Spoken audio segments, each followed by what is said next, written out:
जो कहे मंजूर है, तुझ पर मेरी कुर्बानी जान।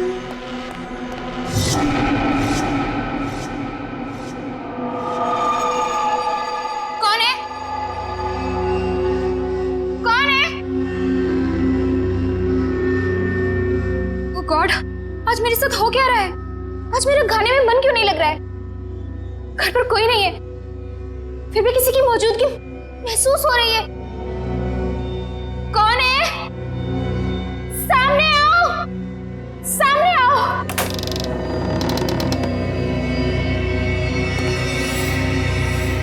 कौन हो तुम? कौन हो तुम? बोलो, कौन हो तुम?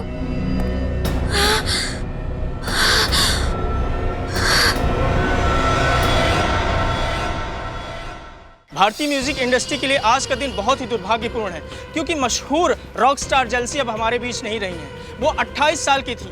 ये खून है या आत्महत्या, इसका जवाब तो सिर्फ सीआईडी ही हमें देगी। हम अभी भी उनके घर के अंदर जाकर लाश देखना चाहते हैं, लेकिन हमें अंदर जाने नहीं दिया जा रहा है। जेल्सी जी के फ्रेंड्स यही चाहते हैं कि जिस तरह से सीआईडी ने अनेक अपराधियों को जेल की हवा खिलाई है, इस केस में भी वो इंसाफ करेंगे।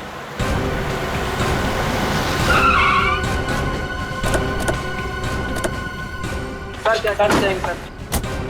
आप लोग प्लीज हटिए, सामने से हट जाइए। प्लीज प्लीज आप लोग सामने हट जाइए, प्लीज प्लीज प्लीज।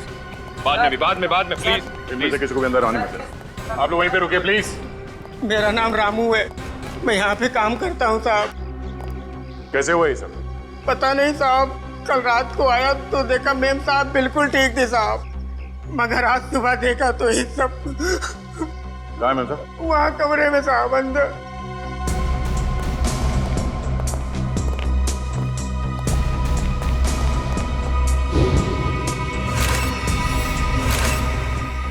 रामू जी साहब। ये कैसे कपड़े पहन रखे हैं जेल्सी ने? साहब मेम साहब रॉक स्टार थी, अच्छे अच्छे और तरह तरह के कपड़े पहनने का उन्हें बहुत शौक था, पर इस तरह के कपड़े मैंने कभी नहीं देखे मेम साहब के पास। लाश को किसी ने हाथ तो नहीं लगाया? नहीं साहब।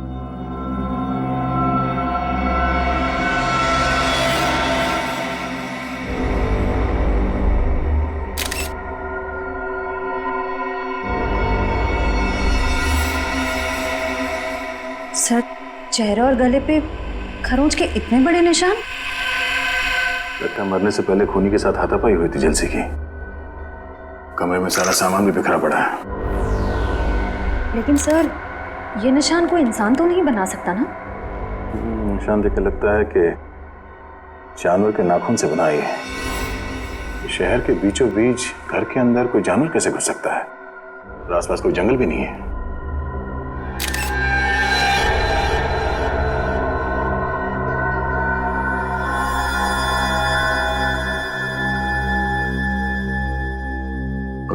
जी साहब। तुम्हारी मेम साहब गाने का रिहर्सल इसमें रिकॉर्ड करती थी? हाँ साहब। ओह, तब तो खूनी की आवाज स्टेप में रिकॉर्ड होगी। हेलो, क्या 3 और लाशें मिली हैं?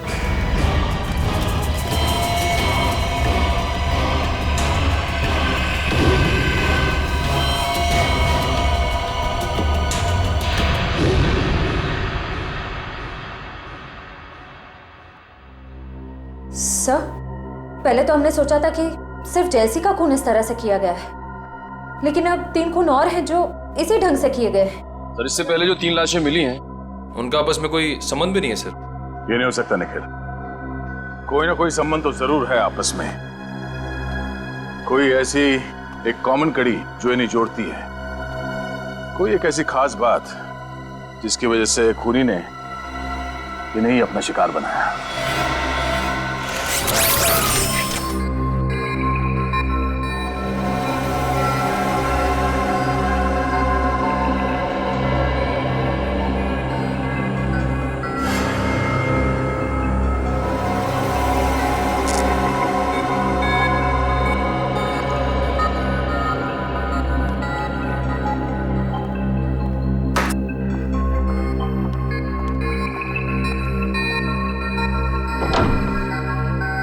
हेलो तारिका जी।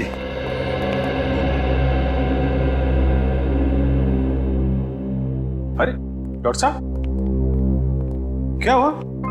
ये चेहरा आपका क्यों लटका हुआ है? लगता है किसी बड़ी उलझन में हैं आप। उलझन कैसी नहीं होगी सर, इस काम में कितना दिमाग लगाना पड़ता है। मुझे लगता है डॉक्टर साहब ने बहुत दिमाग लगाया, लेकिन उन्हें पता नहीं चला कि क्या हुआ है। पता चल भी गया है और नहीं भी हैं? पता चल भी गया और नहीं भी।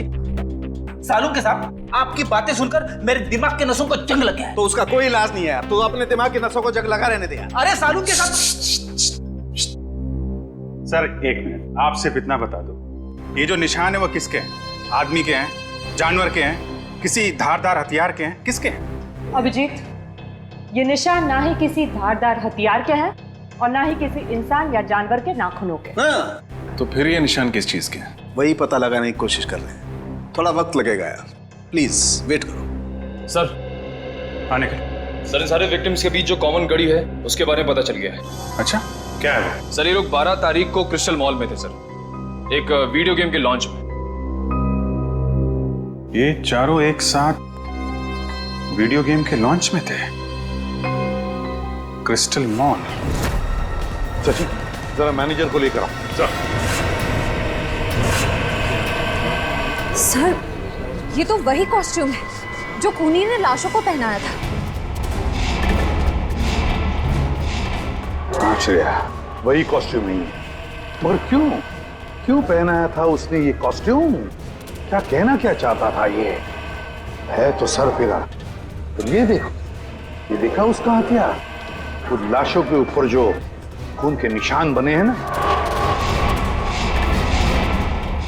इसी हथियार से बने हैं। इस हथियार का फोटो खींचो और साळुंखे को भेज दो। सब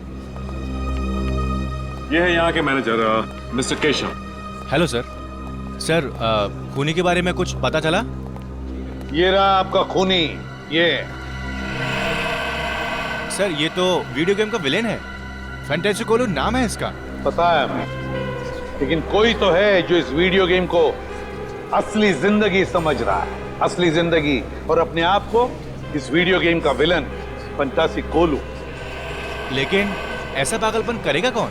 केशव जी, ये गेम और कहीं पर भी रिलीज नहीं हुआ है, सिर्फ आप ही के यहाँ खेला गया। और जो 4 लाशें मिली, उन लोगों ने उस दिन ये गेम आपके यहाँ खेला था, यहाँ पर। तो बताइए, क्या हुआ था उस दिन यहाँ पर?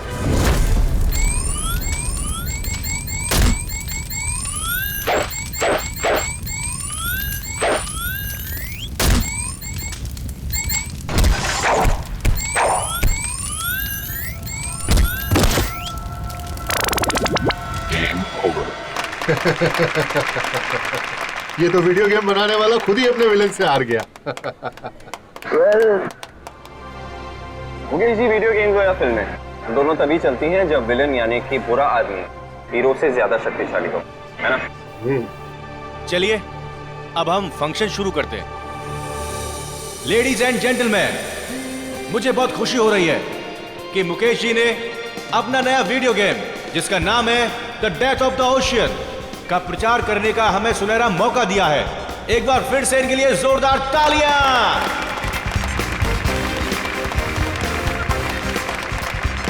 Thank you ladies and gentleman, thank you very much. अब मैं इस खास मौके पर हमारे एक खास मेहमान को स्टेज पर आमंत्रित करता हूं, जो है फेमस रॉक स्टार जेस्ले। Please ladies and gentleman, give her a big hand.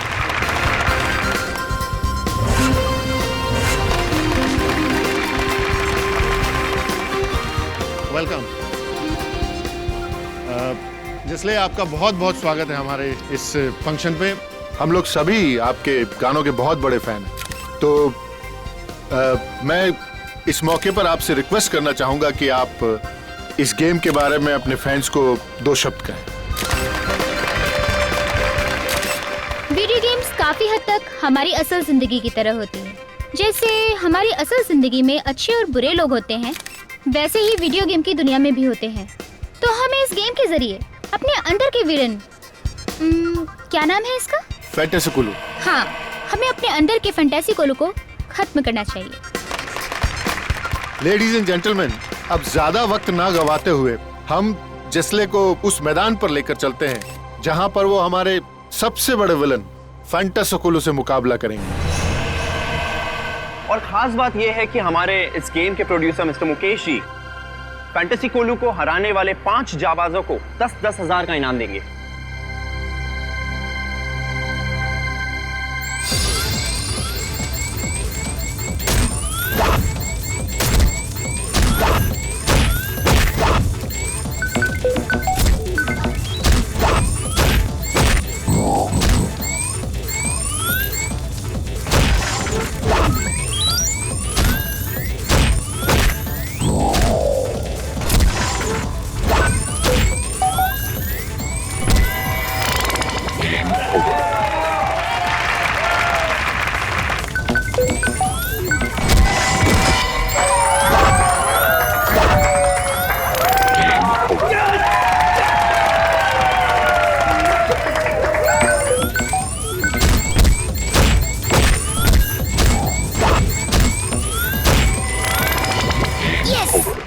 Shagun, Congratulations. Congratulations. Arpit, Congratulations. Congratulations. Ankush, Prakash and जलसी। Well done, man. Thank you so much. Congratulations. Thank you. खूनी एक और खून करने वाला है, उस 5वें आदमी का। हाँ केशव, 5 में से 4 लोगों की तो जाने जा चुकी है। ये 5वां जो बचा है उसका नाम और डिटेल चाहिए अभी, जल्दी। Sure sir.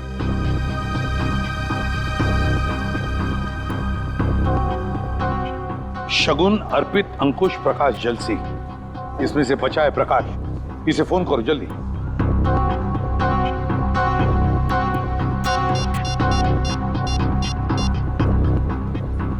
हेलो, हाँ प्रकाश। प्रकाश, मैं सीआईडी से इंस्पेक्टर सचिन बोल रहा हूँ। अच्छा ये बताओ कि इस वक्त तुम कहाँ हो? क्या बैंगलोर में? अच्छा ठीक है, यहाँ आते ही हमसे मिलो। नहीं ऐसी कोई बात नहीं, शायद तुम्हारी जान को खतरा है। ठीक है, तुम जैसे यहाँ पहुंचो हमें इन्फॉर्म करो, हम तुम्हारी सिक्योरिटी का बंदोबस्त कर देंगे। या ओके। चलिए, प्रकाश बैंगलोर में। प्रकाश बैंगलोर में? इसीलिए तो बच गया वो, क्योंकि इस वक्त शहर में नहीं है। सचिन, वीडियो गेम बनाने वालों को मिलना पड़ेगा, इनसे मिलना पड़ेगा, क्योंकि जिसने भी ये किया है कंपनी के अंदर वालों में से ही कोई है। सीआईडी? क्या बात है सर? बात तो बहुत सीरियस है। आप लोगों ने हाल ही में एक नई वीडियो गेम लॉन्च की है, क्या नाम है उसका? Sir, death of ocean. हाँ वही, डेथ ऑफ ओशन। इसका प्रमोशन आप लोगों ने क्रिस्टल मॉल में किया था ना, जहाँ पे 5 लोगों ने आपका ये गेम जीता था और उन्हें आप लोगों ने इनाम भी दिया था। तो उसमें क्या गलत बात है सर? जीतने वालों को इनाम देना तो अच्छी बात है ना। लेकिन उन्हें मौत के घाट उतार देना ये अच्छी बात नहीं है। हो सकता है ये आपकी मार्केटिंग स्ट्रेटजी का नया हिस्सा हो। ये क्या कह रहे हैं आप? वो लोग मर गए? मर नहीं गए, मार दिए गए। खून हुआ है उन सबका, और हमेशा कहा कि ये खून आप लोगों में से किसी ने किया है। सर, ये आप क्या कह रहे हैं? हम लोग भला ऐसा क्यों करेंगे? क्यों नहीं कर सकते? जिन 4 लोगों की मौत हुई है उन्होंने ऐसे ही कपड़े पहने हुए हैं, आपकी वीडियो गेम के कैरेक्टर के कपड़े मरते वक्त पहने हुए थे। ये देखिए।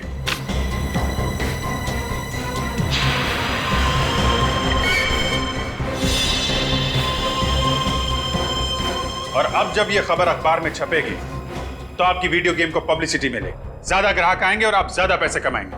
क्यों सर? पर ये तो नेगेटिव पब्लिसिटी है ना, इससे तो हमारा बिजनेस ठप हो जाएगा। अरे आपने वो कहावत नहीं सुनी है क्या? Negative publicity is good publicity. कहीं आपने ये तो नहीं सोच लिया? सर, वीडियो गेम्स बेचने के लिए हम लोगों का खून करेंगे? ये आप लोग सीआईडी वाले क्या कह रहे हैं? हम लोग बिजनेस करते हैं और मनोरंजन भी, और ये खून करना, मर्डर करना हमारे बिजनेस के एजेंडा में नहीं है।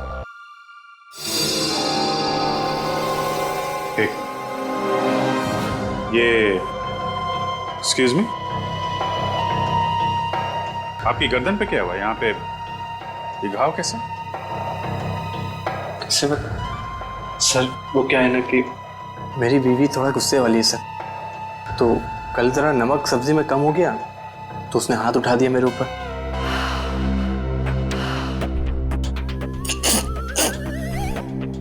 सब्जी में नमक कम था और गलती आपकी वाइफ की थी। कमाल है, फिर सॉरी बोलने के बजाय आपको मारा पीटा। नहीं सर, गलती मेरी बीवी की नहीं थी, गलती तो मेरी थी सर। वो क्या है ना कि घर का सारा कामकाज मुझे करना पड़ता है, झाड़ू पोता बर्तन कपड़े, यहाँ तक कि सर मुझे टॉयलेट भी साफ करना पड़ता है। तो आप ऑफिस का काम कब करते हैं? सर दिन में ऑफिस ही आता हूँ। सर ये तो वैसे ही किस्मत का मारा हुआ है, ये किसी को क्या मारेगा? फिलहाल अभी तक की इन्वेस्टिगेशन से यही सामने आया कि जो लोग आपका गेम खेल रहे हैं और उसमें जीत रहे हैं उनका खून हो रहा है। तो जब तक ये केस सॉल्व नहीं हो जाता आप ये गेम मार्केट में नहीं ला सकते। सर ये आप कैसे कर सकते हैं? अरे हम लोगों को लाखों का नुकसान हो जाएगा। लाखों के नुकसान से ज्यादा मुझे उन हजारों लोगों की जान की परवाह है जो आपके इस खूनी खेल की भेंट चढ़ सकते हैं। राज घबराओ मत, कुछ नहीं होगा आपको। सीआईडी आपके साथ है, आपका कोई बाल भी बांका नहीं कर सकता, समझे? पर निखिल सर, आप लोगों के रहते हुए भी 4-4 खून हो ही गए ना, आप कहाँ बचा पाए उन्हें? देखो प्रकाश, उस वक्त हमें पता नहीं था कि खूनी किसे मारने वाला है। अब हम जानते हैं कि वो आप पे हमला करने वाला है। देखो आप निश्चिंत हो जाइए, हम है ना, कुछ नहीं होगा आपको। आइए आराम से निश्चिंत होकर सो जाइए। आइए। मुझे बहुत डर लग रहा है सर, प्लीज आप यहीं रुक जाइए। कुछ नहीं होगा आपको, विश्वास करिए हम पे। आइए सर। आप आराम से सो जाइए। आइए। Okay sir, thank you. Okay, मैं बाहर वेट करता हूँ। आप आराम से निश्चिंत होकर सो जाइए।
अच्छा तो तुम यहाँ पर हो? निखिल सर, मुझे बचा लो सर। बस, बहुत मासूमों के खून से खेल लिया तुमने, अब तुम्हारा खेल खत्म, समझे?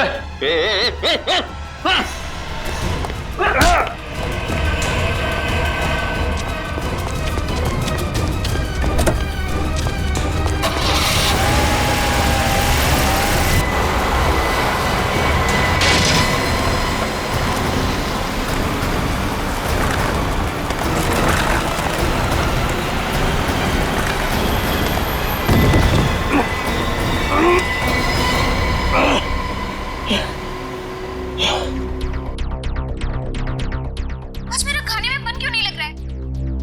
घर पर कोई नहीं है, फिर भी किसी की मौजूदगी महसूस हो रही है। कौन है? सामने आओ, सामने आओ।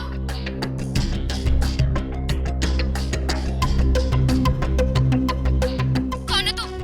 अंदर कैसे है? रामू! कहाँ से आए तुम? छोड़ दो मुझे। ये लगता है सर खूनी की आवाज है। हाँ अभिजीत, लगता है जलसी ने अपने आप को बचाने के लिए खूनी पर हमला किया और खूनी को चोट आ गई। सर समीर के ऑफिस में एक इंजीनियर था, इसके गर्दन पे चोट लगी थी। सर वही आदमी ना जिसको उसकी बीवी ने मारा था? बीवी ने नहीं मारा था उसे, जेलसी ने मारा था। अभिजीत, इससे पहले कि वो इंजीनियर अपना बोरिया बिस्तरा बांधकर यहाँ से भाग ले, दबोच लो उसे। सर सालुंके साहब ने बताया कि ये जितने भी खून हुए हैं वीडियो गेम के उसी हथियार से हुए हैं सर। हेलो, हाँ बोल रहा हूँ। रईस गेस्ट हाउस, ओके, या thank you very much. Sir, RT वालों का फोन था। कल रात निखिल पे हमला करने के बाद हमलावर जिस कार से भागा वो रेस गेस्ट हाउस के नाम पे रजिस्टर्ड है। रेस गेस्ट हाउस के नाम पे रजिस्टर्ड है। अब देखते हैं अभिजीत, ये खूनी कैसे भागता है।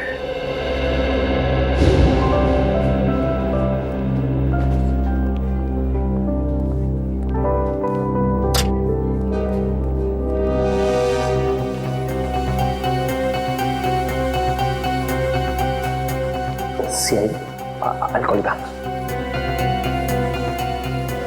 सर, आप लोग यहाँ फिर से? खूनी का कुछ पता चला? पता चल जाएगा। कहाँ है आपका वो इंजीनियर?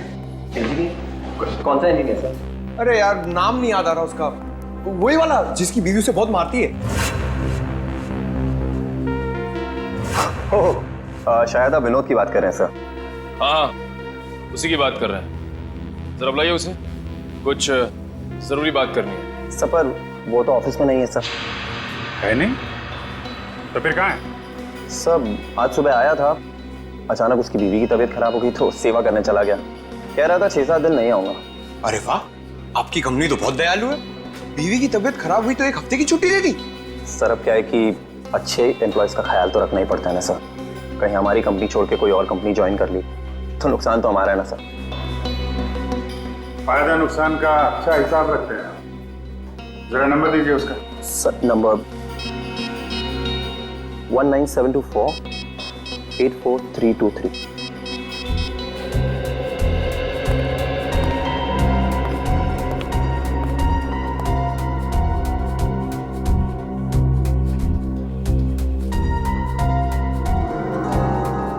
सर, नंबर बंद आ रहा है।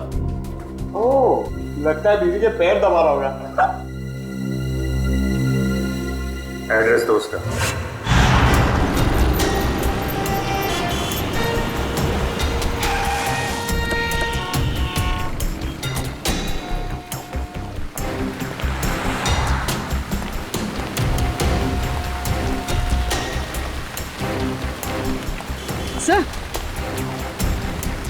सर, ये तो वही गाड़ी है, MH04BN 1428।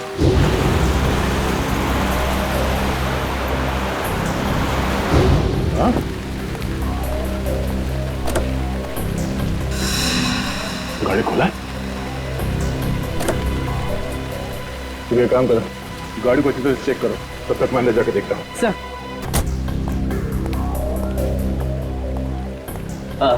आइए सर, कमरा चाहिए आपको? कमरा हम तुम्हारे लिए तैयार कर रहे हैं, वो भी जेल का। जेल का कमरा? CID। CID? बात क्या है सर? बाजू गाड़ी खड़ी है, MH04BN 1428, तुम्हारी गाड़ी है? मेरी नहीं है सर, हमारे मालिक की। मैं तो यहाँ मैनेजर हूँ। मालिक कहाँ है? सर, वो तो न्यूजीलैंड में रहते हैं, कभी कभार आते हैं इंडिया में। ये गाड़ी कल रात कहाँ पर थी? इसकी तो कल रात बुकिंग थी। मालिक के कहने पर हम इसे कभी कभार टैक्सी की तरह इस्तेमाल करते हैं। सर, कार में कुछ नहीं मिला। कुछ नहीं मिला? कल रात कार की बुकिंग किसने की थी? 1 मिनट सर।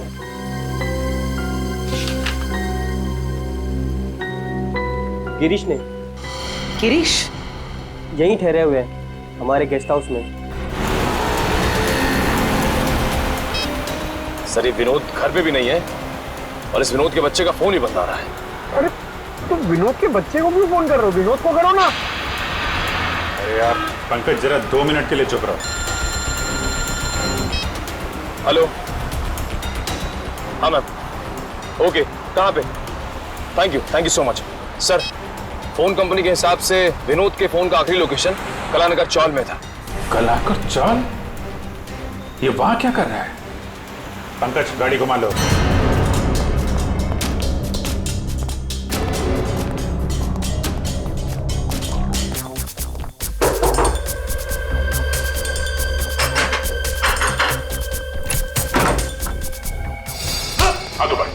हाथ ऊपर। कौन है आप लोग? कोई चला कि नहीं? क्या चाहिए आपको? ये लोग CID से हैं। CID से? लेकिन मैंने क्या किया है? पूरी कमरे की तलाशी लो, देखो कोई हथियार मिलता है क्या। सर हथियार? मैं एक शरीफ आदमी हूँ, मेरे पास हथियार कहाँ से आ सकता? शरीफ आदमी हो तो 4 लोगों के खून कर दिए। कल रात 5 बार खून करने गए थे तुम। 4 खून? सर मैंने आज तक मक्खी नहीं मारी, तो मैं भला किसी का खून कैसे कर सकता हूँ? होटल की टैक्सी लेके नहीं गए थे तुम कल रात प्रकाश के घर में? मैं तो यहाँ अपने दोस्त की शादी अटेंड करने आया था, उसी के फंक्शन में गया था। सर कमरे में से उस वीडियो गेम का कॉस्ट्यूम तो नहीं मिला? ये शादी का कार्ड मिला। सर आप वहाँ जाके पता कर सकते हैं, सभी से पूछ सकते हैं सर। मैं रात के 4 बजे तक सर वहीं पे था। 2 दिन पहले कहाँ थे तुम जब बाकी के खून हुए? सर मैंने कहा ना, मैं इस शहर में नया हूँ, मैं बनारस का रहने वाला हूँ। शायद कोई आदमी उस शादी से ये गाड़ी चुरा के ले गया जुर्म को अंजाम देने के लिए। उसमें ड्राइवर नहीं था क्या? नहीं सर, कल हमारा ड्राइवर छुट्टी पर था, तो गिरीश जी ने कहा कि वो खुद ही ड्राइव कर लेंगे। तो शादी में जितने लोग आए थे, जितने गेस्ट, उन सबकी लिस्ट मंगवाते हैं। भाई साहब ये आदमी कहाँ पर रहता कुछ पता है? आप इस गली में चले जाइए।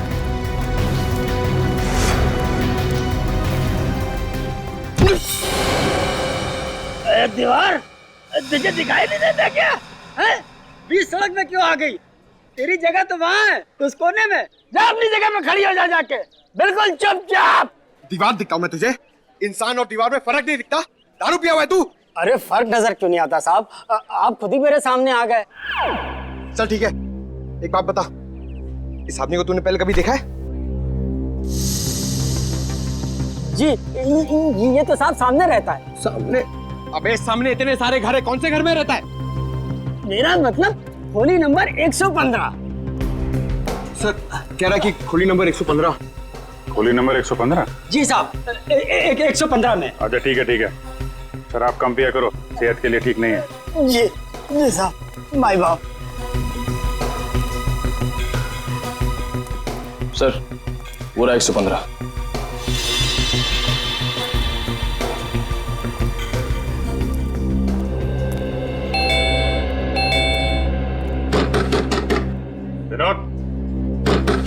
विनोद दरवाजा खोलो। क्या बात है साहब? ये विनोद यहीं पे रहता है? हाँ, वो मेरा किराएदार है। वो ज्यादातर घर के बाहर ही रहता है, कभी कभी आता है यहाँ। अच्छा तो आपका घर है ये? जी हाँ साहब। ये विनोद अभी घर के अंदर है? जी साहब, है वो अभी अंदर। ये दरवाजा नहीं खोल रहा है, तोड़ना पड़ेगा। अरे नहीं साहब, ऐसा तोड़ेंगे तो नुकसान हो जाएगा साहब। आपका नुकसान नहीं होगा, मामला बहुत सीरियस है, हमें दरवाजा तोड़ना पड़ेगा। माय गॉड, उतारो उसे।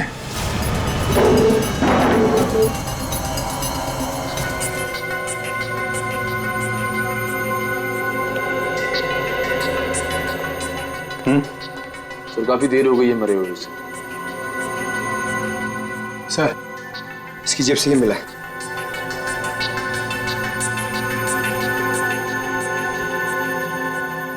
मैंने ही 4 खून किए, पर अफसोस मैं प्रकाश को नहीं मार सका।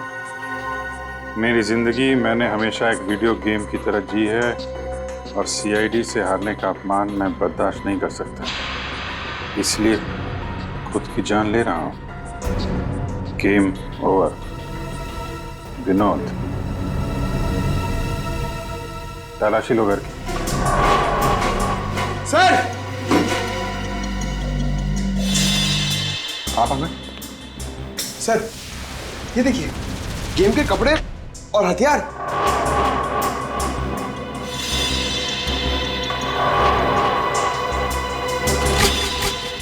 एक मिनट।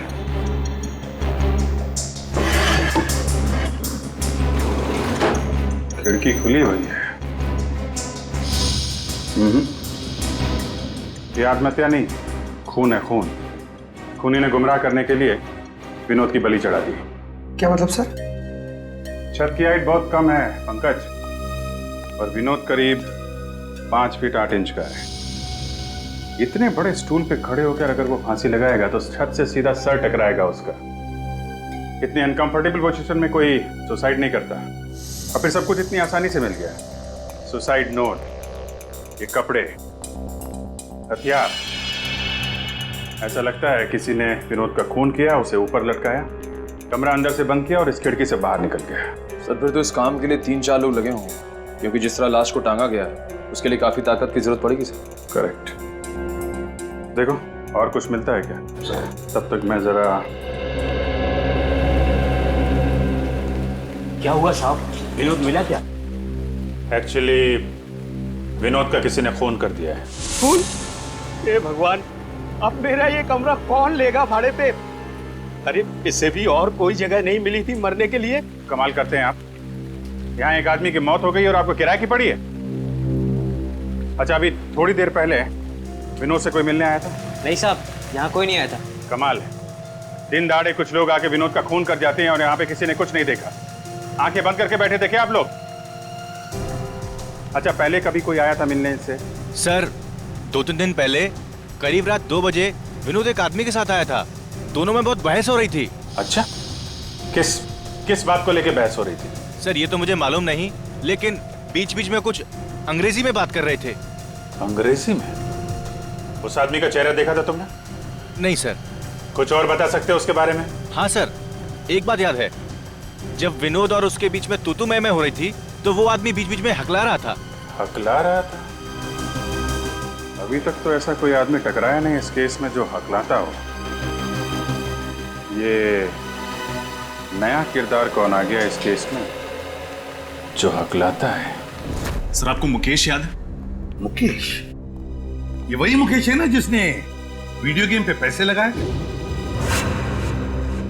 यस सर वही। उस रात गिरीश जिस शादी में गया था वहां के मेहमानों की लिस्ट में मुकेश का नाम भी। मगर सर इतने सारे खून करके मुकेश अपना ही नुकसान क्यों करवाएगा? इस मुकेश को उठाओ, वही बताएगा। सर ये सच है कि मैं शादी में गया था, लेकिन आप जिस गेस्ट हाउस की टैक्सी की बात कर रहे हैं मुझे उसके बारे में कुछ पता नहीं है। पता कैसे नहीं है? उसी टैक्सी में बैठ के आप प्रकाश के घर गए थे, हमारे सीआईडी ऑफिसर पे भी हमला किया आपने। सर ये बात सच नहीं है, मैं तो पूरे टाइम शादी में ही था। शाम को 5 बजे से लेकर सुबह 3 बजे तक फेरे होने तक। आप चाहे तो शादी की फुटेज देख सकते हैं। वो तो हम देखेंगे ही, झूठ बोल के कोई मुजरिम बचा नहीं है आज तक। वैसे कभी हकलाने की कोई तकलीफ रही है आपको? हकलाने की? नहीं सर। ऐसा कोई आदमी आपके आसपास जो हकलाता हो? हाँ सर, एक इंसान है जो कभी कभी हकलाता है। या तो उसे बहुत ज्यादा गुस्सा आ जाता है तब, या फिर वो किसी बात को लेकर नर्वस हो जाता है तब। और है कौन वो?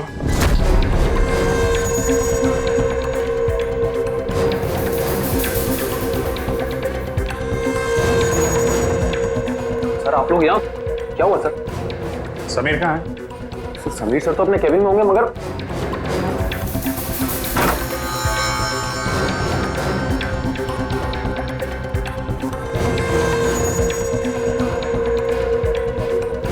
सर अंदर तो कोई भी नहीं है। क्या कहा? फोन ट्रेस करने की कोई जरूरत नहीं है एसीपी। मैं वही हूँ, उसी क्रिस्टल मॉल में जहां ये सब खेल शुरू हुआ था। हाँ क्रिस्टल मॉल में।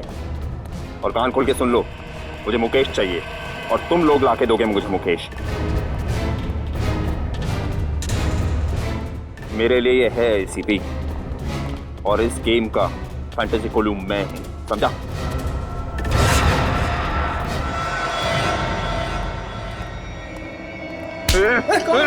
मुझे क्यों पकड़ा है? सर मुझे बचा लीजिए, ये आदमी मार डालेगा मुझे। बचा लीजिए। अपनी अपनी गन नीचे कर दो सब लोग। समीर छोड़ दो उसे। सब लोग अपनी गन नीचे रखो जल्दी। मैंने कहा गन नीचे रखो, वरना इसकी गर्दन काट दूंगा। समीर छोड़ दो उसे, वरना नतीजा बहुत बुरा होगा। गन नीचे रखते हो या मारो इसको? नहीं ठीक है, गन नीचे करते हैं। सच छोड़ दो उसे, अब तो छोड़ दो उसे। वेरी गुड, तुम सीआईडी वाले भी कितने आज्ञाकारी हो ना। अब मुकेश को मेरे पास भेजो। पहले छोड़ दो उसे। मैंने कहा मुकेश को मेरे पास भेजो। सर प्लीज ऐसा मत कीजिएगा, ये मुझे मार डालेगा सर। घबराओ मत। नहीं मुकेश, इतना बुरा भी नहीं मैं कि तुझे एक मौका न दूं तेरी जान बचाने का।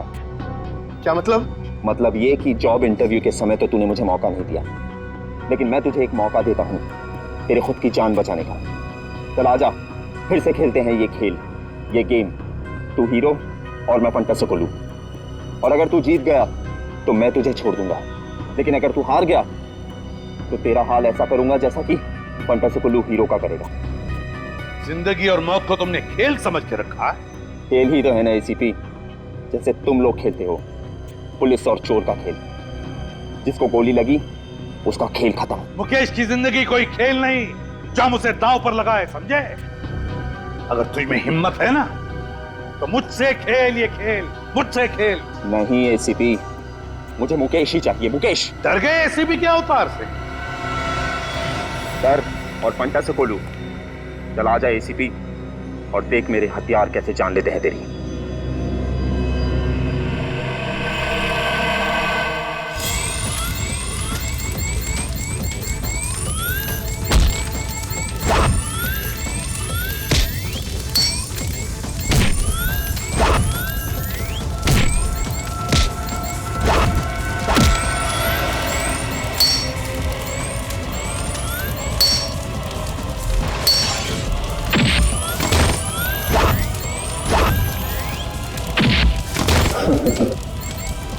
ये ले एसीपी,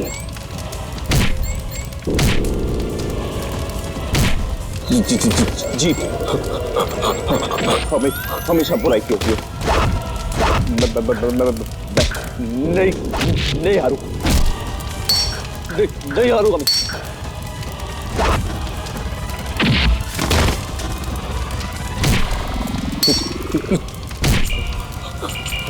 हरा के रहूंगा।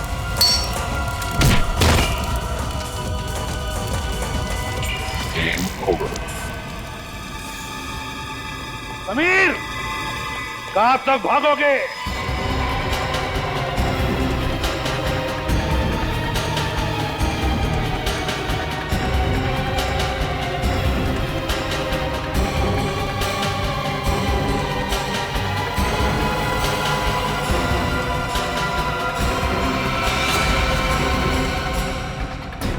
खिलाड़ी चाहे जितना भी चालाक हो, लेकिन जीत हमेशा सच्चाई की होती है।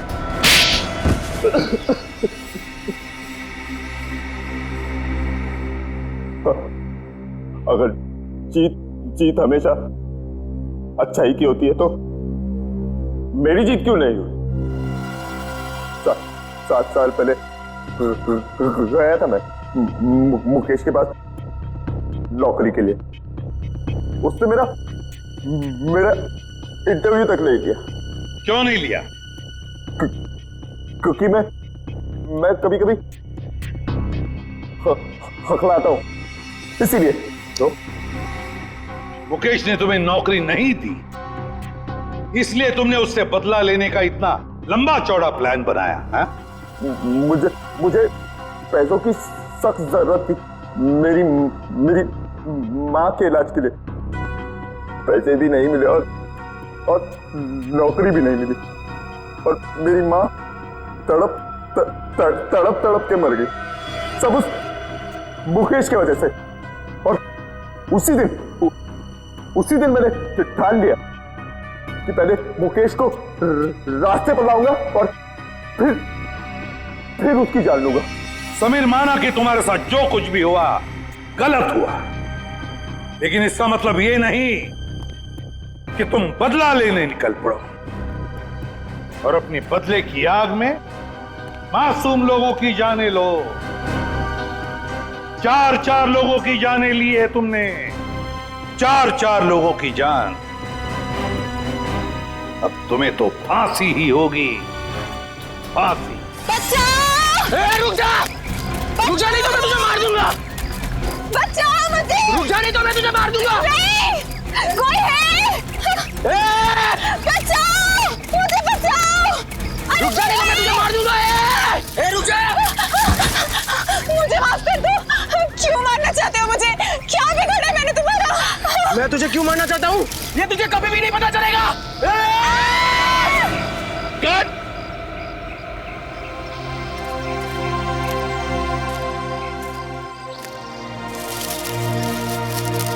यार पता नहीं क्यों मजा नहीं आ रहा है। राइटर ने इतना अच्छा इस सीन को लिखा है और तुम दोनों इस सीन को उस मंजिल तक नहीं पहुंचा पा रहे हो। माफ कीजिएगा सर, एक और बारी कोशिश करते हैं। हाँ हाँ। अच्छा विजय, तुम अपने डायलॉग के पॉज पे ध्यान दो, बहुत फास्ट बोल रहे हो। Okay okay sir. अच्छा शीतल, एक काम करो, तुम इस बार इधर से नहीं, तुम इस तरफ से भागो और वहां जाके गिरना। ओके चलो। ओके ओके चलो, get ready, roll sound, roll camera. खिलाड़ी की कसम, scene number 150, shot 1, take 5, action. रुक जा, मैं तुझे मार दूंगा। रुक जा, मैं तुझे मार दूंगा। कट। शीतल, तुमने सब गड़बड़ कर दिया। तुम इतनी जल्दी क्यों गिरी? तुम्हें और भागना था। यार क्या बोलूं मैं, तुमने सब गड़बड़ कर दिया यार, और भागना था। इतनी जल्दी क्यों गिर गई तुम? सर वो पता नहीं आप पैर में आके कुछ अटक गया और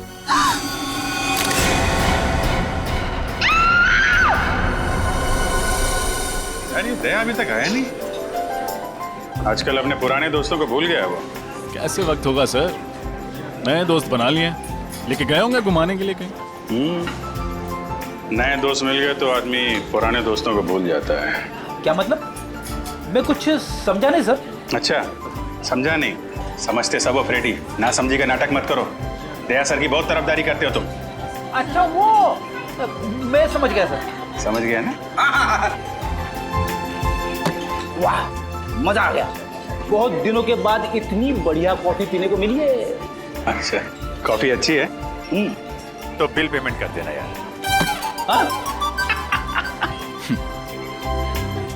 वैसे सर आपको मानना पड़ेगा, आप अपने पुराने दोस्तों को नहीं भूले। तो फिर कहाँ लेके गए थे डॉक्टर तारिका को खाने पे? संयोग के बाद? अरे संयोग वो तो गया, और उसके जाने के बाद हम लोग खाने। तुमने सही कहा रजत, मैं अपने दोस्तों को नहीं भूलता फ्रेडी, चाहे वो नए हो या पुराने हो। अरे मैं तो कहता हूँ कि डॉक्टर तारिका को भी यहाँ पे बुला लेते। क्यों क्यों? वो क्या है, सालून के साहब का चेहरा देख देख के बोर हो गई होगी ना बेचारी। ये बात तो सही कही तुमने, लेकिन वो हैदराबाद गई है ना। हैदराबाद क्यों सर? राखी आ रही है ना, तो उनका कोई सगा भाई नहीं है। हैदराबाद में एक कजिन है, तो उन्हीं को हर साल राखी बांधने जाती है। वैसे सर सगा भाई या सगी बहन ना होने का अकेलापन मैं समझ सकता हूँ। मेरी भी कोई सगी बहन नहीं है ना, वैसे तो कोई कजिन भी नहीं है, बस एक मुंह बोली बहन थी, गीता।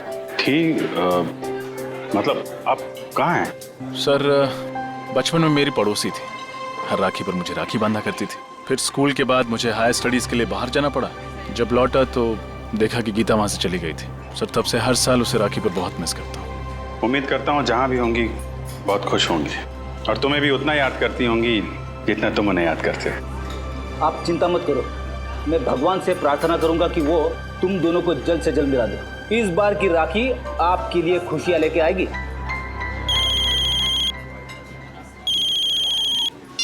हेलो जी हाँ बोल रहा हूँ। लाश कहाँ पे? इस आदमी की उम्र 45 साल है और इसे मरे हुए लगभग 48 घंटे हो गए अभिजीत। 2 दिन से लाश पड़ी हुई है। किसी जानवर ने मारा है क्या इसे? हो सकता है, देखो इसके शरीर का मांस जगह जगह से खा लिया गया है। सर मैंने सुना है कि इस इलाके में कभी कभी शेर चीते आ जाते हैं, लेकिन वो इंसान पर ऐसे ही हमला नहीं करते। तभी हमला करते हैं जब उन्हें उकसाया जाए या किसी तरह परेशान किया जाए। तो हो सकता है ये उनका शिकार करने के लिए यहाँ पे आया, खुद शिकार हो गया। देखो इसके पास से कुछ मिलता है, कोई आइडेंटिटी वगैरह? Yes sir.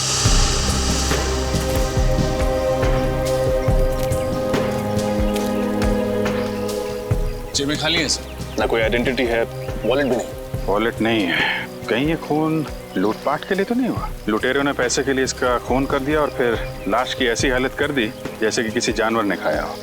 अभिजीत इसे जानवर ने खाया या ये किसी आदमी का काम है, ये तो फॉरेंसिक लैब में ले जाकर के पता चलेगा, जहाँ इसके शरीर की अच्छी तरह से जांच हो।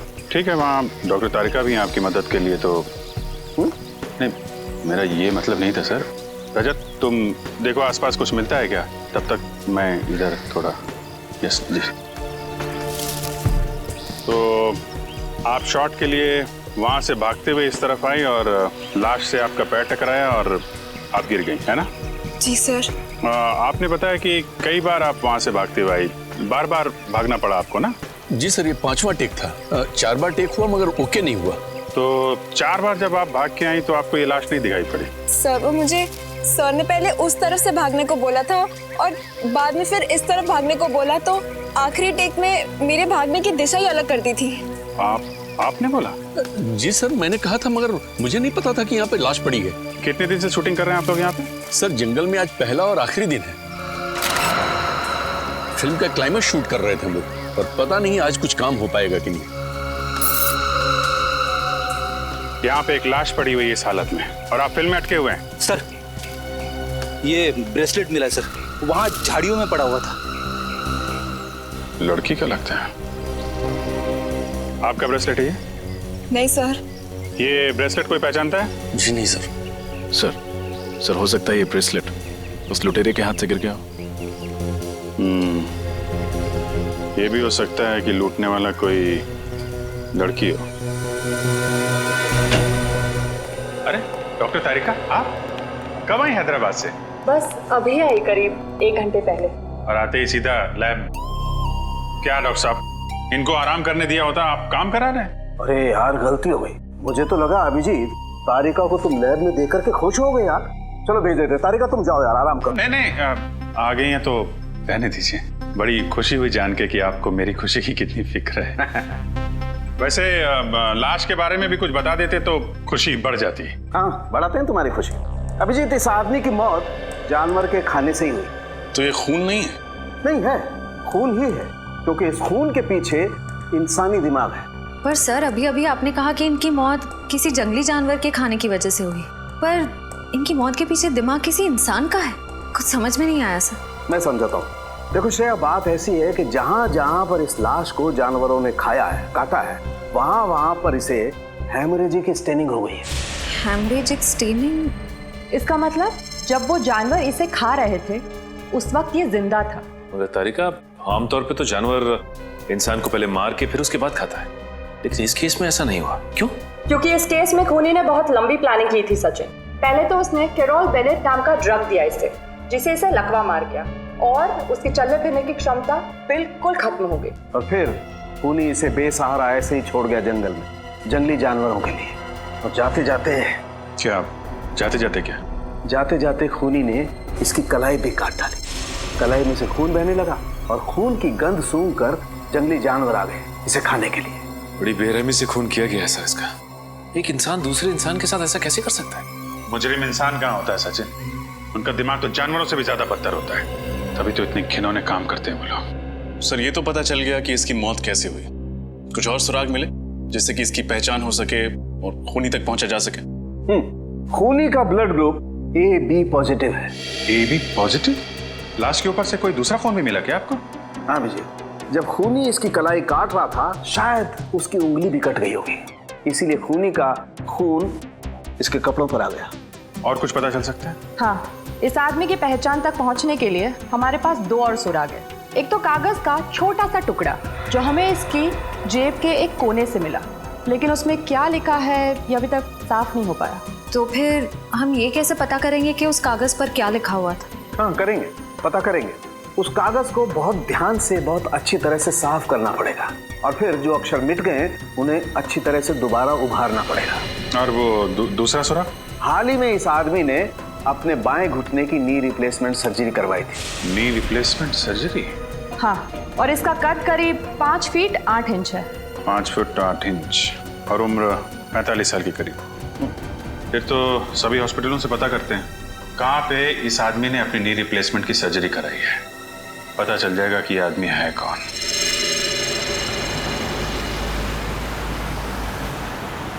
तो उस आदमी का नाम शेखर कुमार है जिसकी लाश हमें मरकटाला के जंगल में मिली। हाँ सर, वो एक माइक्रोबायोलॉजिस्ट है और आरबी रिसर्च सेंटर में काम करता है। RB research centre? हाँ सर। वैसे सर ये माइक्रोबायोलॉजिस्ट होता क्या है? साइंस नहीं पढ़ी क्या? श्रेया बताओ। पंकज, माइक्रोबायोलॉजिस्ट वो होता है जो माइक्रो ऑर्गेनिजम्स को स्टडी करता है, उस पर रिसर्च करता है। ओह, सर ये माइक्रो ऑर्गेनिजम्स क्या होता है? पंकज, सबसे छोटे जीव जंतु होते हैं उन्हें माइक्रो ऑर्गेनिज्म कहते हैं, जैसे बैक्टीरिया, वायरस, समझ गए? सर तो फिर मैं किस श्रेणी में आता हूँ? तुम्हारी श्रेणी जरा अलग है। एक काम करते हैं, आरबी रिसर्च सेंटर में चल रहे हैं ना, वहां पे पूछ लेना। Okay sir. ओके, अब जरा जल्दी चलें। आइए सर। सर मैं इस रिसर्च सेंटर का हेड हूँ, प्रकाश, और ये लैब असिस्टेंट रंजीत, ये प्रिया। और आप?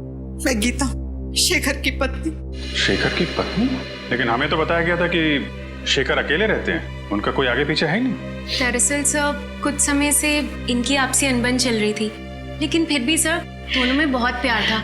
इनफैक्ट शेखर जी के लापता होने की रिपोर्ट गीता जी ने लिखवाई थी। सर जब आपने शेखर के बारे में मुझे बताया तो मैंने ही गीता को यहाँ बुलवा लिया। गीता जी, आपका दर्द हम समझते हैं। आप यकीन मानिए, शेखर के खूनी को हम जल्द से जल्द पकड़ लेंगे। प्लीज उसे छोड़िएगा मत। क्या आप सबको किसी पर शक है? शेखर का कोई दुश्मन या? नहीं, शेखर सबके साथ मिलजुल कर काम करता था। आखिरी बार आपने शेखर को कब देखा था? कब मिले थे आप लोग? सर शुक्रवार शाम को करीब 7 बजे वो यहाँ से गया था और ये कहकर गया था कि कल 9 बजे आ जाऊंगा सुबह, लेकिन वो आया नहीं सर। कभी मरकटाला के जंगल का जिक्र किया था उसने बातचीत के दौरान? मरकटाला के जंगल? नहीं सर, कभी नहीं। जब शुक्रवार को शेखर यहाँ पर आए थे तो उनका बिहेवियर कैसा था? कुछ घबराए हुए थे, परेशान थे? नहीं सर, ऐसा तो कुछ नहीं था, रोज की तरह ठीक ठाक ही थे। गीता जी, आप शेखर से आखिरी बार कब मिली थी? सर मैं तो बहुत वक्त से उनसे नहीं मिली हूँ। ठीक है, आप लोग थोड़ा कोऑपरेट कीजिए और हमें अपना नाम और ब्लड ग्रुप लिखवा दीजिए। Blood group? वो क्यों सर? कुछ नहीं है, फॉर्मेलिटी है बस। Pankaj. Ranjit, blood group O positive. Prakash B+। Priya B positive. Geeta AB positive. Sir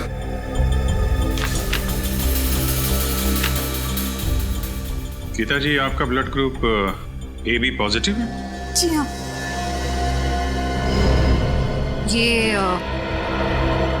ये ब्रेसलेट आपका है? हाँ, लेकिन ये आपको कहाँ से मिला? मैं तो इसे कब से ढूंढ रही हूँ। ये हमें शेखर की लाश के पास से मिला है। गीता जी, आजकल ऐसी बहुत सी केसेस आती है हमारे सामने। कभी कोई प्रेमी अपने प्रेमिका को मारता है तो कभी पत्नियां अपने पति का खून करती है। एक साथ 7 जन्मों का साथ निभाने का वादा लेते हैं, लेकिन समझ में नहीं आता एक जन्म तक वादा नहीं निभाते हैं। क्यों? बस खून कर डालते हैं एक दूसरे का। सर मैंने किसी का खून नहीं किया, मैंने शेखर को नहीं मारा। हंसती खेलती जिंदगी थी हमारी और अचानक हम अलग हो गए। लेकिन इसका मतलब ये नहीं कि मैं शेखर से इतनी नफरत करती थी कि मैं उनका खून कर दूं। लेकिन सारे सबूत आपकी तरफ इशारा कर रहे हैं गीता जी, और ये मत सोचिएगा कि आपके आंसुओं से हमारा दिल पिघल जाएगा। अगर आपको लगता है कि खूनी मैं हूं तो चढ़ा दीजिए फांसी। सर मैं वो गीता? राजन, ओह माय गॉड, तुम इतने सालों बाद? इतने साल? मैं CID ऑफिसर बन गया। तुम भी CID में हो? हाँ। रजत, तुम जानते हो इन्हें? हाँ सर, ये गीता है मेरी मुंह बोली बहन। सर बहन? मुंह बोली बहन? तो फिर बेहतर होगा रजत कि तुम अपनी भावनाओं को इस केस के आड़े ना आने दो। मैं कुछ समझा नहीं सर। गीता शेखर की पत्नी है और शेखर का खून हुआ है, और शेखर के खून का इल्जाम गीता पर है। What?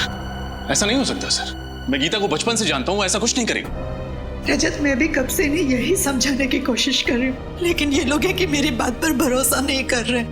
सर मैंने तो आपको बताया था ना गीता के बारे में, आप कुछ क्यों नहीं बोलते? रजत, रिश्ते अपनी जगह हैं और ड्यूटी अपनी जगह है। फिलहाल सारे सबूत यही कह रहे हैं कि गीता ने शेखर का खून किया है। रजत, मैंने किसी का खून नहीं किया। मैं तुम्हारी कसम खाकर कहती हूँ, और मैं तुम्हारी झूठी कसम तो नहीं खाऊंगी ना। मैं जानता हूँ गीता, सर जरूर इसे कोई फंसाने की कोशिश कर रहा है, किसी की सोची समझी चाल है। सर, सालुंके साहब की रिपोर्ट के हिसाब से शेखर के कपड़ों पे जो खून लगा था वो गीता जी का है। ये कैसे हो सकता है? सिर्फ इतना ही नहीं गीता जी, आपके जूतों पे जो मिट्टी लगी थी वो भी मरकटाला के जंगलों की है, जहां से शेखर की लाश मिली थी हमें। लेकिन सर मैं तो कभी उन जंगलों में गई नहीं। अगर मरकटाला जंगल में गई नहीं तो फिर वो मिट्टी कहां से आई आपकी जूतों पर?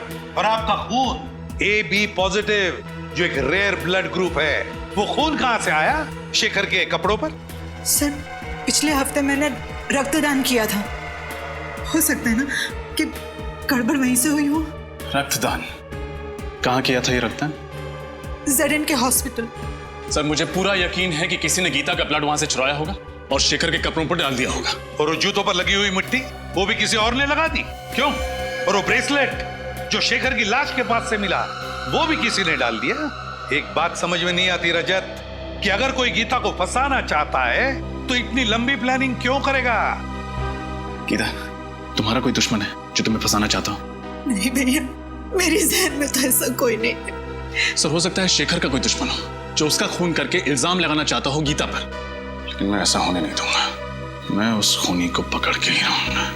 गीता अगर तुम बेगुनाह हो तो तुम पर आज भी नहीं आने दूंगा मैं। ये एक भाई का वादा है अपनी बहन से।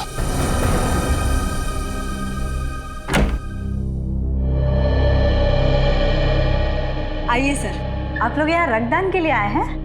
नहीं, हम सबने पिछले महीने ही रक्तदान किया था। हम लोग CID से हैं। आपसे कुछ जानकारी लेने आए हैं। CID से? पर बात क्या है सर? पिछले हफ्ते आपके अस्पताल में जो रक्तदान शिविर लगा था उसमें इस औरत ने रक्तदान किया था। इनका नाम गीता है। सर दरअसल हमारे हॉस्पिटल के लिए ये शिविर लोकप्रिय NGO ने आयोजित किया था। अगर इन्होंने रक्तदान किया था तो हमारे रजिस्टर में उनका नाम जरूर होगा। मैं अभी रजिस्टर चेक करके बताती हूँ। वैसे इनका पूरा नाम क्या है? गीता कुमार। ठीक है, मैं अभी देखकर बताती हूँ। हाँ सर, इन्होंने रक्तदान किया है। रक्तदान किया था? हाँ, पर क्या? पर उनका AB पॉजिटिव खून का पाउच हम तक पहुंचा ही नहीं। पहुंचा ही नहीं? ऐसे कैसे हो सकता है? ऐसा ही हुआ है सर। हो सकता है NGO वालों से खून का पाउच गुम हो गया हो।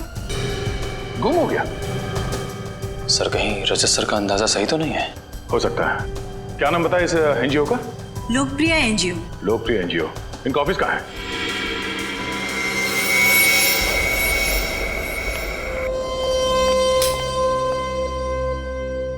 आपको लगता है सर शेखर के घर से हमें उनके खूनी का कोई सुराग मिलेगा? ये तो घर की तलाशी लेने के बाद ही पता चलेगा। एक काम करो, तुम वहां देखो, मैं यहाँ देखता हूँ। सर ये देखिए, शेखर जी की रिसर्च लैब, उनकी काम करने की जगह। देखो कुछ मिलता है क्या?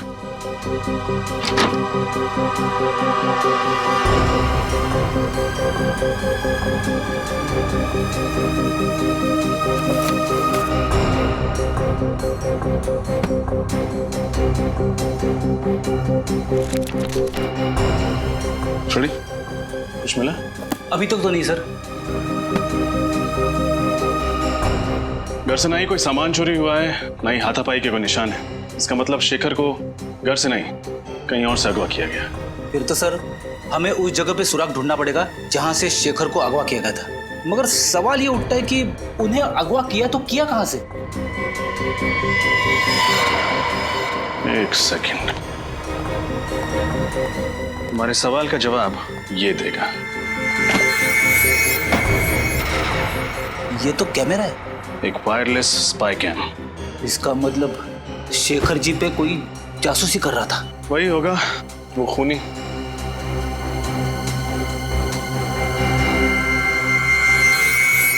शडी, तुमने एक बात नोटिस की? क्या? इस स्पाई कैम का लेंस ठीक उस तिजोरी की ओर है। मतलब सर उस तिजोरी में जरूर कुछ ऐसी चीज है जो शायद इस जुर्म की जड़ है। देखते हैं।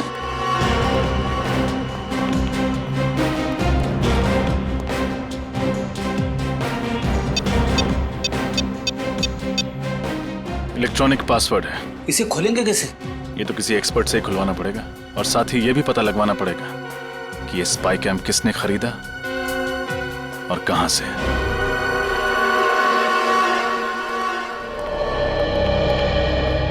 सुनिए, हम लोग CID से। CID से? क्या क्या बात है सर?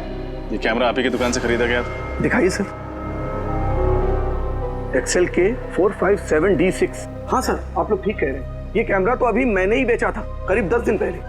आपको याद है किसको बेचा था आपने? वैसे हर ग्राहक की सूरत पहचानना नामुमकिन है, लेकिन उस आदमी को मैं भला कैसे भूल सकता हूँ। क्यों भाई, ऐसी क्या खास बात थी उसमें? अरे बड़ा बदतमीज आदमी था, गाली देकर बात कर रहा था। आपको गाली दे रहा था? मुझे गाली देता तो धक्के मारकर बाहर ना कर देता दुकान से। वो जिससे फोन पे बात कर रहा था उसे गाली दे रहा था। अच्छा, फोन पे और क्या बात कर रहा था, कुछ सुना आपने? सर वो किसी जगह के बारे में बात कर रहा था। हाँ याद आया, विलास नगर। वो किसी से कह रहा था फोन पे कि विलास नगर आकर मुझसे मिलो। विलास नगर? अच्छा, उसने पैसे चेक से दिए थे या नगद? नगद दिए थे सर। चेहरा याद है उसका? थोड़ा थोड़ा सर। उसका नाम पता वगैरह लिया तो होगा ना तुमने? नहीं सर, नाम पता तो नहीं लिया। क्यों नहीं लिया तुमने? मालूम है ना तुम्हें, ऐसे कैमरे खरीदने वालों की डिटेल्स लेनी पड़ती है। सर मगर मैं जल्दबाजी में। ठीक है, आइंदा ख्याल रखना। फिलहाल ब्यूरो चलिए और उसका स्केच बनवाइए। Okay sir.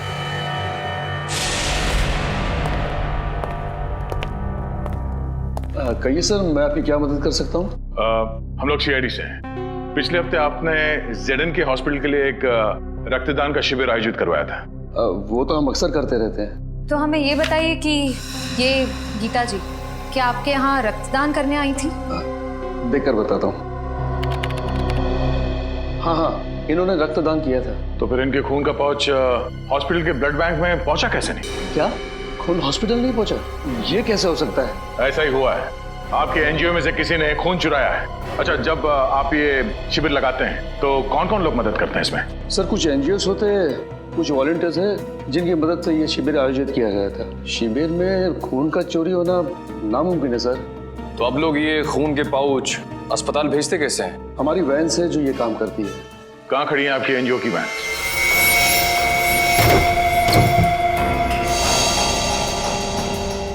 ध्यान से देखो, कुछ ना कुछ जरूर मिलेगा यहाँ।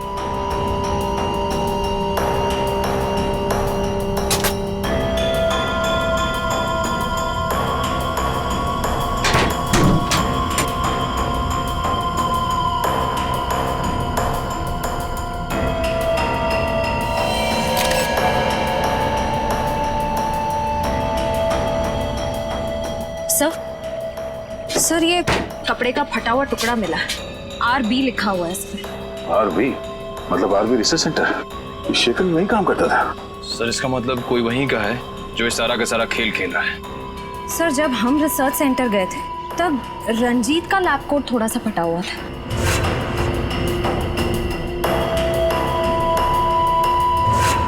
कहीं सबके पीछे उसी का हाथ तो नहीं? रंजीत?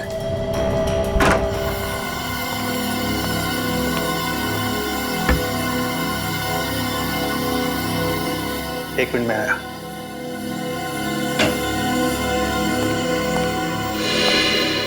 आप लोग सर, खूनी मिल गया क्या? हाँ मिल गया, रंजीत नाम है उसका, और अगले 10 सेकंड में ये हाथ उसके गाल पे छपेगा। ये आप क्या कह रहे हैं सर? मैंने शेखर को नहीं मारा। ये फटा हुआ कपड़े का टुकड़ा तुम्हारी लैब कोट का है ना? हाँ, तो इससे क्या साबित होता है? ये कपड़ा हमें एनजीओ की वैन से मिली थी और उसी ब्लड डोनेशन कैंप में तुम वॉलंटियर भी बने थे। हाँ मैं बना था। समाज सेवा करना तो अच्छी बात है ना सर? समाज सेवा की आड़ में गुनाह करते हो। गुनाह? हाँ, पहले तुमने गीता का खून चुराया और फिर हमें गुमराह करने के लिए वहां शेखर की लाश के पास डाल दिया और वहां पे वो ब्रेसलेट फेंक दिया। क्यों? ये आप क्या कह रहे हैं सर? शेखर मेरे भाई जैसा था, मैं भला उसे क्यों मारूंगा सर? हमने तुम्हारी पूरी कुंडली निकाल ली है। शेखर को पता चल गया था कि तुम इस रिसर्च सेंटर से दवाइयां चुराते थे, कालाबाजारी करते थे उनकी, और उन्हें ऊंचे दाम में बेचते थे दूसरे हॉस्पिटल्स में। और जब शेखर ने तुम्हें धमकी दी जो सबके सामने तुम्हारे काले कारनामे की पोल खोल देगा, तो तुमने उसे ऊपर पहुंचा दिया।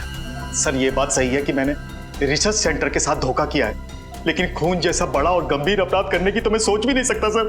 अच्छा, शुक्रवार रात कहाँ थे तुम? शुक्रवार की रात को मैं दिल्ली में था सर, अपने दोस्त की शादी की शॉपिंग करने के लिए। शॉपिंग करने के लिए कहाँ गए थे तुम? Sir Valentine boutique. Valentine's boutique?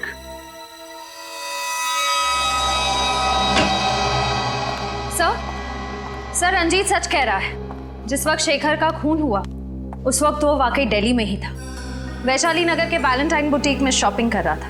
Ranjit Delhi में ही था? तो फिर अगर रंजीत ने नहीं फंसाया तो फिर गीता को फंसाया किसने? सर मुझे इस बात की बहुत खुशी है कि आपको भी अब लगता है कि गीता निर्दोष है। रंजीत, जब तक असली मुजरिम पकड़ में नहीं आता मैं हर किसी को शक की नजर से ही देखता हूँ। सर उस कैमरे की दुकान वाले ने स्केच बनवा दिया सर। बड़ा चटा हुआ बदमाश लगता है ये। कंप्यूटर में चेक किया? हाँ सर, मैच करा के देखा लेकिन मैच नहीं हुआ। पर लगता है कोई नया खिलाड़ी है सर। सर शायद ये सिर्फ कोई मोहरा ही है जिसे असली खूनी ने पैसे दिए होंगे शेखर के घर में कैमरा फिट करने के लिए। सर। हाँ अभिजीत, तिजोरी खुल गई? हाँ सर, तिजोरी भी खुल गई और उसके अंदर का खजाने का भी पता चल गया। सर ऐसा क्या था उस तिजोरी में? शेखर के रिसर्च पेपर। सर शेखर एक बहुत ही खतरनाक बीमारी मोंडी लुबिटियस पे रिसर्च कर रहा था। ये वायरस से होती है। शेखर ने इस बीमारी का इलाज ढूंढ निकाला। मोंडी लुबिटियस, इस बीमारी का नाम सुना है सर, इसका तो दुनिया में कोई इलाज नहीं था। तो फिर अभिजीत, इस दवाई की वजह से ही शेखर का खून हुआ है। इस दवाई की वजह से ही। और कोई तो था जिसे शेखर के इस दवाई की रिसर्च में दिलचस्पी थी। शायद उसी आदमी ने उस तिजोरी के बिल्कुल सामने कैमरा फिट कर दिया। और जब शेखर इस दवाई बनाने में कामयाब हो गया तो उसने शेखर को खत्म कर दिया।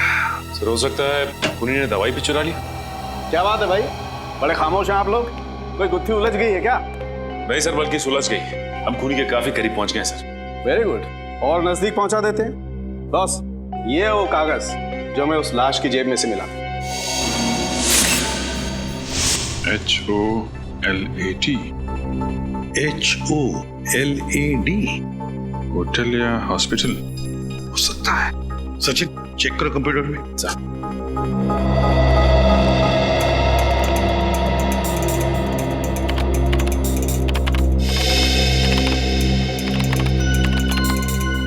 ये देखिए सर, शायद ये होटल ग्लैड सर्कल है। होटल ग्लैड सर्कल ही है। होटल ग्लैड सर्कल विलासनगर में है। उस कैमरे की दुकान वाले ने कहा था कि उसने इस आदमी को फोन पर विलासनगर का जिक्र करते सुना था। तो फिर अभिजीत, पता लगाओ इस होटल ग्लैड सर्कल में हुआ क्या था। Vilasnagar, hotel glad circle. आज मेरी वाइफ का उपवास है, मैंने खाना नहीं खाया। तो ये बात मुझे क्यों बता रहे हो? अरे वो रेस्टोरेंट में आए ना, इसीलिए भूख लग गई। घर में भाभी भूखी है और तुम्हें खाना खाना है, घर जाके खाना। जी कहिए। आप यहाँ के मैनेजर हैं? जी हाँ, मैं ही हूँ, कहिए। हम लोग CID से। अरे CID वाले हमारे यहाँ खाने पे आए हैं, ये तो हमारे होटल वालों के लिए बड़े सौभाग्य की बात है। नहीं, एक्चुअली हम लोग यहाँ खाना खाने नहीं आए, एक केस की तहकीकात के सिलसिले में आए हैं। अब जरा ये फोटो देखिए। ये आदमी 2 दिन पहले आपके यहाँ खाना खाने आया था क्या? सर यहाँ तो पता नहीं कितने लोग आते जाते रहते, अब ये कैसे पता लगेगा कौन आया और कौन गया? इस CCTV कैमरा के जरिए उसका फुटेज देख सकते हैं? जी सर, आइए।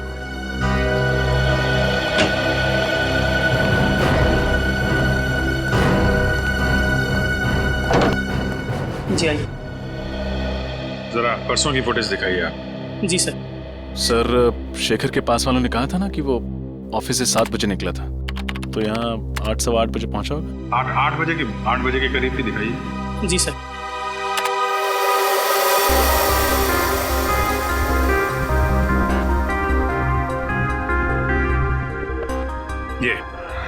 ये आया शेखर 8:12 पे।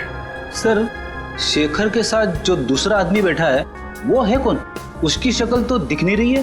थोड़ा फॉरवर्ड करो, शायद इधर उधर देखे तो शक्ल दिखाई पड़ जाए। जी सर।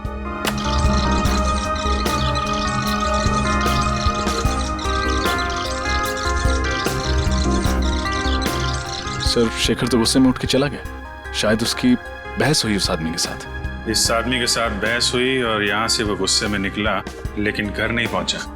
हो सकता है इस दूसरे आदमी ने ही काम तमाम कर दिया शेखर का। 1 मिनट पॉज करो। जी। यहाँ पे जूम करना, थोड़ा और।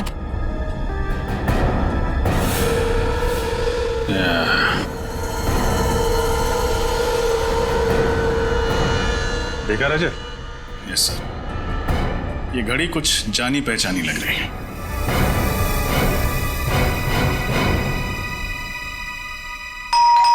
कौन है इस वक्त?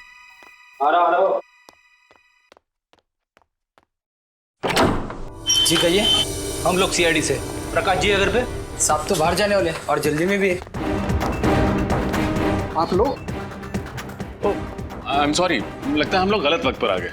आप शायद कहीं बाहर जाने वाले थे। जी तुम अंदर जाओ। जी कई दिनों से मैंने कोई फिल्म नहीं देखी थी, तो एक अच्छी सी फिल्म लगी, मैंने सोचा देखा था। अरे वाह प्रकाश जी, आपके एक माइक्रोबायोलॉजिस्ट की मौत हो चुकी है और आप फिल्म देखने जा रहे हैं। देखिए सर, शेखर की मौत का गम मुझे भी है, लेकिन इसका मतलब ये नहीं कि मैं अपनी जिंदगी जीना छोड़ दूं। ये बात तो है। वैसे आपको थिएटर जाने की जरूरत नहीं पड़ेगी, हम आपको फिल्म दिखाएंगे। फिल्म? फिल्म का नाम है शेखर की मौत। शेखर की मौत? जी हाँ, और फिल्म का हीरो है शेखर, जो मारा जाता है। और मारने वाले का नाम यानी कि विलेन का नाम है प्रकाश, यानी आप। समझ में नहीं आ रहा है, आप लोग ये क्या बकवास कर रहे हैं? अरे आप सीआईडी से, इसका मतलब ये नहीं कि आप मुझ पर कुछ भी इल्जाम लगाते जाएं। हम बेबुनियाद इल्जाम नहीं लगा रहे हैं आप पर। आप शेखर की जासूसी कर रहे थे ना? जासूसी? हाँ जासूसी। ये कैमरा सबूत है इस बात का।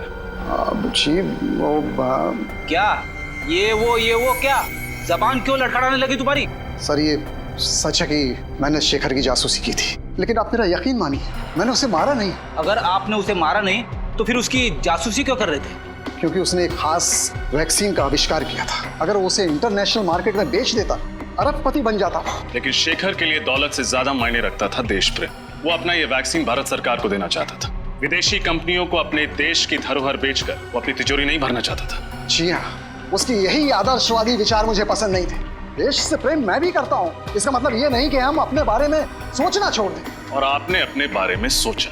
आपने पहले शेखर की जासूसी की, फिर उसका फॉर्मूला हथियाया, और जब आपका काम हो गया तो आपने उससे अपने रास्ते से हटा दिया। आप ये कैसी बातें कर रहे हैं? शेखर मेरा दोस्त था, मैं उसे क्यों मारूंगा? क्योंकि आप उसका फॉर्मूला हथियाना चाहते थे। उससे समझौता करने के लिए आपने उसे होटल ग्लैड सर्कल में बुलाया, लेकिन जब उसने आपकी बात नहीं मानी तो आपने उसे खत्म कर दिया। देखिए सर, ये सच है कि मैं उससे वहां मिला था, लेकिन उस मुलाकात के बाद मैं होटल क्लॉकवुड में चला गया। होटल क्लॉकवुड? जी। क्या करने गए थे आप? सर ऐसे ही ड्रिंक्स लेने। Soft drinks? सर मैं वहाँ शराब पीने गया था, मुझे ज्यादा चढ़ गई थी तो मैंने सोचा कि क्यों ना होटल में चेक इन कर लूं। मैं वहीं रुक गया, रात भर वहीं था। कहानियां तो नहीं बना रहे हो? देखिए सर, मुझे जो कुछ पता था मैंने आपको सच सच बता दिया है। इसके बाद भी अगर आपको यकीन नहीं होता है तो आप होटल क्लॉकवुड में फोन कर लीजिए।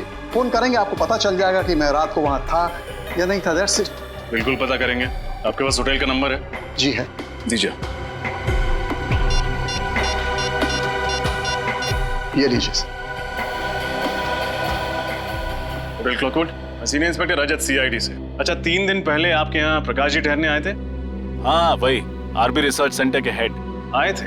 ठीक है, थैंक यू। मतलब प्रकाश जी सच बोल रहे? पूरा सच नहीं बोल रहे। क्या मतलब? मतलब ये कि ये अभी भी हमसे कुछ छुपा रहे हैं। मैंने आपको सब कुछ बता दिया सर। लेकिन आपने ये नहीं बताया कि शेखर के घर में ये कैमरा किसने फिट किया था? सर ये कैमरा गुल्लू की मदद से फिट किया था। गुल्लू? जी। कौन गुल्लू? जी वो चोरी के इल्जाम में 2 हफ्ते से जेल में है। सर लगता है इनकी कहानियां खत्म नहीं होने वाली है। एक काम करते हैं, इनको ब्यूरो ले जाते हैं, वहीं सुनेंगे इनकी कहानियां। साहब, ये प्रकाश बिल्कुल सच कह रहा है सर। गुल्लू 2 हफ्ते से जेल में ही है। अरे अगर प्रकाश ने शेखर को नहीं मारा तो फिर कौन हो सकता है जिसके पास शेखर को मारने की वजह थी? ये अशोक सर, शेखर को मारने की सबसे बड़ी वजह इसी के पास थी। अशोक? कौन है ये? सर शेखर रिसर्च फील्ड में आने से पहले एक सर्जन था जेडी हॉस्पिटल में। इसने अपनी जिंदगी में बहुत सारे ऑपरेशन किए, लेकिन एक ऑपरेशन असफल रहा। 19 जून 2003 में इसने एक ऑपरेशन किया 10 साल पहले, जिसमें ऑपरेशन थिएटर में ही औरत दम तोड़ दी, और वो भी इसकी लापरवाही की वजह से। और इस बात का इतना बड़ा सदमा लगा इस शेखर को कि इसने ये फील्ड ही छोड़ दी। उसके बाद इसने माइक्रोबायोलॉजी पर रिसर्च शुरू कर दी। और उस औरत का पति है ये अशोक। काफी बड़ी वजह है इस अशोक के पास शेखर को मारने की। पर ये 10 साल तक चुप क्यों बैठा रहा? उठाओ इस अशोक को।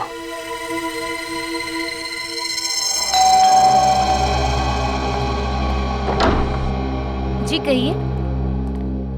जी हम लोग सीआईडी से। अशोक जी हैं घर पर? आप अशोक जी से मिलने आए हैं? हाँ, मगर आप ये किस लिए पूछ रही है? नहीं, बस थोड़ी सी हैरानी हुई। ज्यादातर उनसे कोई मिलने नहीं आता, इसलिए। अच्छा, खैर हम उनसे मिलना चाहेंगे। आइए।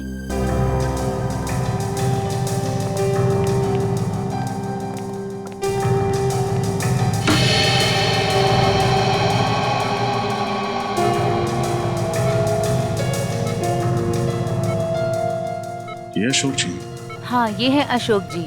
ये ना चल सकते हैं न बोल सकते हैं, बस ऐसे ही पूरे दिन बिस्तर पर पड़े रहते हैं। क्या बीमारी क्या है इन्हें? Liver disease last stage. इनके घर वालों में से कोई इन्हें मिलने नहीं आता? इनके दोनों बच्चे विदेश में रहते हैं। एक दूर का रिश्तेदार है, वो कभी कभी आ जाता है। सर, कहीं ये दूर का रिश्तेदार तो नहीं है इन सब के पीछे? हो सकता है फ्रेडी। हाँ गीता। भैया मुझे बचा लीजिए, कोई मुझे मारना चाहता है। मारना चाहता है? कौन मारना चाहता है? तुम फिक्र मत करो, मैं भी वहां आता हूँ। कहाँ तुम? मॉल के पास। कौन से मॉल के पास? आप जिस नंबर को डायल कर रहे हैं वो इस समय स्विच ऑफ है। Mobile switch off. फ्रेडी जल्दी चलो। कैसे पता चलेगा सर? गीता जी ने कौन से मॉल के पास से फोन किया था? शहर में तो 30-40 मॉल है। अभी पता चल जाएगा फ्रेडी। गीता का मोबाइल नंबर इस टैब में फीड करो, देखो क्या लोकेशन बताता है।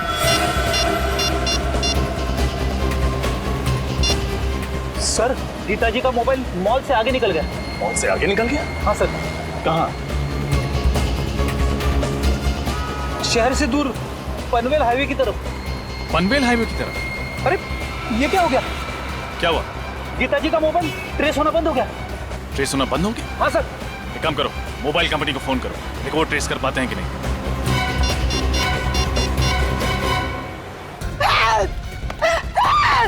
बचाओ! बचाओ! कोई है! बचाओ! कोई है! बचाओ! बचाओ! बचाओ! कोई है! कोई है! कोई है! हेल्प! हेल्प! कोई है! बचाओ! कौन हो तुम? और क्यों मेरा पीछा कर रहे हो? क्यों मारना चाहते हो मुझे? तुम भी उसी वजह से मरोगी जिस वजह से मैंने शेखर को मारा था। तुम लड़की हो, शेखर को क्यों मारा तुमने? शेखर को तो मरना ही था, लेकिन अब तुम भी मरोगी। रुक जाओ, चाकू नीचे करो वरना अंजाम बहुत बुरा होगा। भैया, तुम अपनी कर नीचे करो, वरना इस साल राखी पे तुम्हारी कलाई खूनी की खूनी रह जाएगी। अगर गीता को कुछ भी हुआ ना तो तुम सोच भी नहीं सकते कि तुम्हारा क्या हश्र करूंगा मैं। चाकू नीचे। इससे तो मरना ही होगा। चाकू नीचे। फेंक दो चाकू। ससुराल जाने से पहले अपना घूंघट तो उतारो।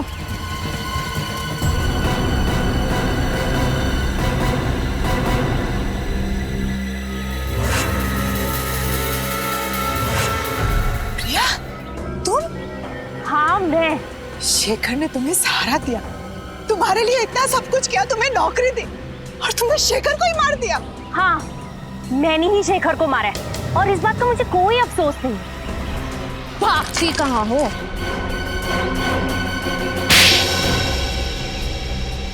बोलो, क्यों किया तुमने ये सब? मैंने जो भी कुछ किया अपनी माँ की मौत का बदला लेने के लिए किया। माँ की मौत का बदला? मैं सिर्फ 10 साल की थी जब ऑपरेशन थिएटर में मेरी माँ ने तड़प तड़प के अपना दम तोड़ दिया, सब उस शेखर की वजह से। ओह, तो तुम अशोक की बेटी हो? हाँ। शेखर 2 दिन से सोए नहीं थे, वो ऑपरेशन करने की हालत में भी नहीं थे। मैंने उन्हें बहुत समझाने की कोशिश की, लेकिन उन्होंने मेरी एक नहीं सुनी, और इस बात के लिए मैंने उन्हें कभी माफ नहीं किया। अरे तो फिर आपने ये बात हमें पहले क्यों नहीं बताई? इस बात का कभी जिक्र ही नहीं हुआ कि मैं आप लोगों को बताऊं। मेरी माँ के गुजरने के बाद मेरे पिताजी ये सदमा बर्दाश्त नहीं कर पाए। अब ना तो वो चल फिर सकते हैं और ना ही कुछ बोल सकते हैं। इसलिए तुमने शेखर का खून कर दिया और गीता को फंसाने के लिए उस एनजीओ वैन से उसका ब्लड पाउच चुराया और शेखर के कपड़ों पे डाल दिया। गीता का ब्रेसलेट भी तुमने उसकी लाश के पास छोड़ दिया। इतना ही नहीं, गीता के जूतों में जो मिट्टी मिली वो भी तुमने ही लगाई थी। और रंजीत को फंसाने के लिए उसके कोट के कपड़े का टुकड़ा वहाँ एनजीओ वैन में छोड़ दिया। क्यों? हाँ, मैंने सब कुछ किया। माना कि तुम्हारे साथ जो हुआ वो बहुत बुरा हुआ, लेकिन एक गलती की सजा एक और गलती नहीं होती। तुम्हारी माँ को कितनी तकलीफ हो रही होगी ये सोच के कि उनकी वजह से उनकी अपनी बेटी एक खूनी बन गई। तुम्हें एक बार भी अपने बीमार पिता के बारे में नहीं सोचा? अगर अदालत तुम्हें फांसी देती है तो उनकी देखभाल कौन करेगा? बदले की भावना में अंधी हो गई थी। शेखर का खून किया तुमने और तुम्हें सजा तो होकर रहेगी। Thank you so much. अगर आज आप लोग सब नहीं होते तो या तो मैं जेल में होती या जिंदा ही नहीं होती। ऐसा कुछ भी नहीं होता। मुझे पूरा यकीन था कि तुम बेगुनाह हो, और सीआईडी के रहते हुए कभी किसी बेगुनाह को सजा हो ही नहीं सकती। ये बात तो है। अरे भाई रजत, इतने दिनों बाद तुम्हारी बहन तुम्हें मिलने आई है, तो कुछ मिठाई विठाई नहीं खिलाओगे? खाओगे, खिलाओगे कुछ भी? लेकिन अगर आप लोगों को एतराज ना हो तो मैं पहले अपने भाई को राखी बांधूं। अरे इसमें ऐतराज की क्या बात है? भाई की कलाई पर राखी बांधना तो हर बहन का अधिकार है। प्लीज। और राखी बंधवाने के बाद अपनी जेब खाली करना हर भाई का अधिकार है।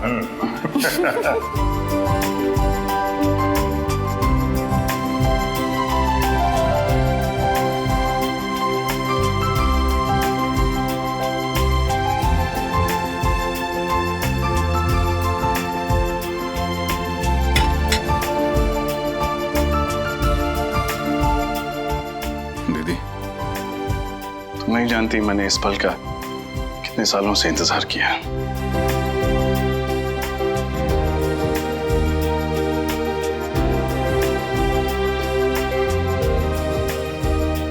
हमेशा खुश रहो, हंसती रहो। तुम्हारी जिंदगी सिर्फ खुशियों से भर जाए। और याद रखना, जब भी तुम्हें जरूरत हो तुम्हारा भाई हमेशा तुम्हारे साथ है।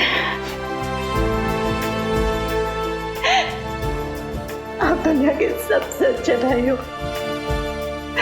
भगवान करे सब बहन को आपके जैसा भाई मिले।